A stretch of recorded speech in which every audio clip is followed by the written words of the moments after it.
Social media के मेरे दोस्तों, आपको सादर नमस्कार। अधिकांश लोग सुनी सुनाई बातों में या अप्रामाणिक दास्तानों में भी यकीन करते हैं, या मैं कहूँ ज़्यादा यकीन करते हैं। लेकिन मेरा यकीन उन बातों में अधिक होता है जो मेरे अनुभवों में घटित होती हैं या फिर दूसरों के अनुभवों में भी घटित होती हैं। अब हिंदुओं के बीच में एक आम धारणा सी यह है कि मुसलमान कुछ खराब से होते हैं। हिंदुओं के प्रति उनका व्यवहार या कहें नज़रिया अच्छा नहीं होता।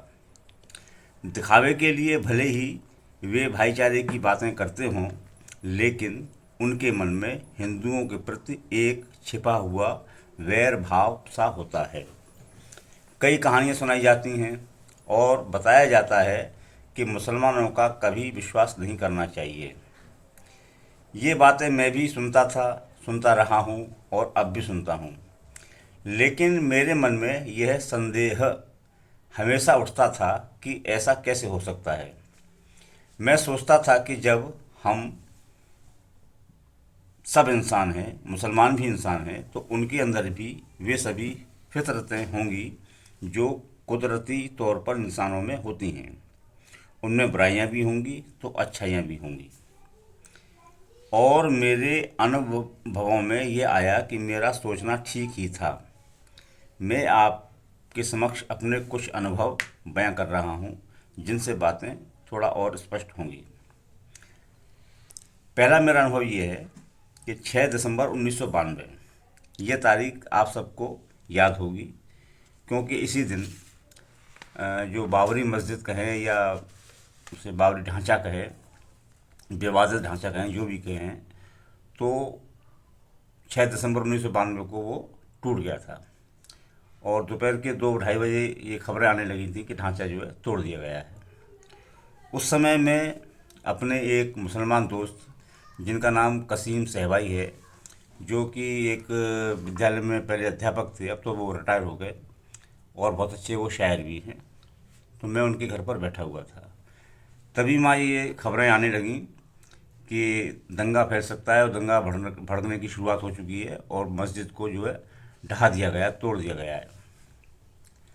अब मैं चिंता में था, क्योंकि जहाँ वो कसीम सहबाई रहते थे, हालांकि वो जो बस्ती है वो मिली जुली आबादी की बस्ती है। वहाँ हिंदू भी रहते हैं, मुसलमान भी रहते हैं, लेकिन उनके घर के आसपास जो 15-20 मकान थे वो सब मुसलमानों के ही थे, और वो एक तरह से वो छोटा सा एरिया मुसलमानों का था।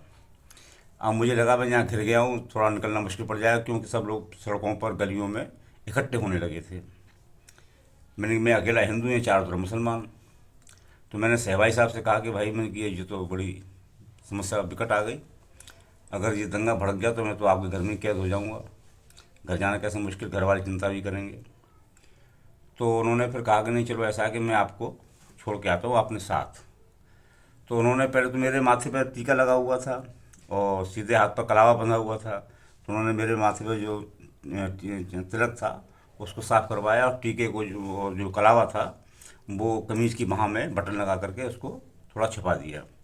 फिर वो मुझे अपने साथ जो है अपने घर से लेकर के, और चूँकि मुसलमान चारों सब इकट्ठा थे, तो उन्होंने सोचा इनका कोई दोस्त है तो मुसलमान ही होगा, या जो भी सोचा होगा, कुछ उन्होंने न बोला, न टोका, न कुछ किया। वो मुझे काफ़ी दूर तक वहाँ तक छोड़ कर आए जहाँ से हिंदू आबादी शुरू हो जाती है।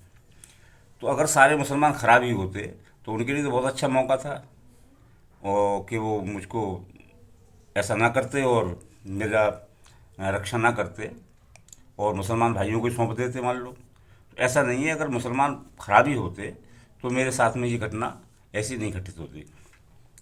खैर, एक और मैं दूसरी घटना आपको बता रहा हूँ कि मेरा मकान है अलीगढ़ में, जिस पर मुकदमा चल रहा है कई सालों से, 2007 से मुकदमा चल रहा है। तो वहाँ मैं अक्सर जाता हूँ, दीवानी है अलीगढ़ में। वहाँ वकील जब भी तारीख दे बुलाते हैं मुझको, फ़ोन करते हैं, तो मैं वहाँ जाना होता है मुझको। तो दीवानी के बाहर एक मुल्ला जी हैं, मुसलमान हैं, और वो टोपी वोपी लगा कर, दाढ़ी वाड़ी बढ़ी हुई है उनकी, और वहाँ केले बेचते हैं। तो अक्सर मैं उनसे जो केले खाता था।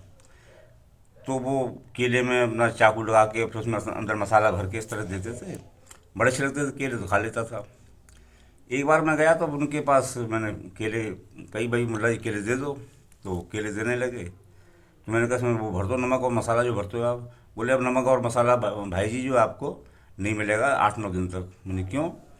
कि 9 दिन के शुरू हो गए हैं तो हमारे यहाँ हिंदू भाई भी आते हैं, तो हम उनका ईमान ख़राब ना हो इसलिए हम 9 दिन तक जो है नमक का या मसाले का उपयोग करते ही नहीं है, बिल्कुल सादा केला बेचते हैं। तो अब मुसलमान अगर ख़राब ही होते मान लो, तो कोई मुसलमान हिंदुओं की इस भावना का इतना महीन या इतनी मतलब बारीकी से कद्र क्यों करता? तो ऐसा नहीं है, ये सोचना बहुत गलत है कि मुसलमान हमेशा ख़राब ही होते हैं। हाँ ये बात सही है, मुसलमान अच्छे भी होते हैं ख़राब भी होते हैं। मैं आपको एक नेगेटिव घटना ही बताता हूँ, और ये बात कितनी करीब 25 से 30 साल पुरानी तो होगी। अब किस सन की ये तो मुझे पता नहीं है। तो बात ये है कि दिल्ली में चावड़ी बाजार में मैं जो है जगह गया था दिल्ली।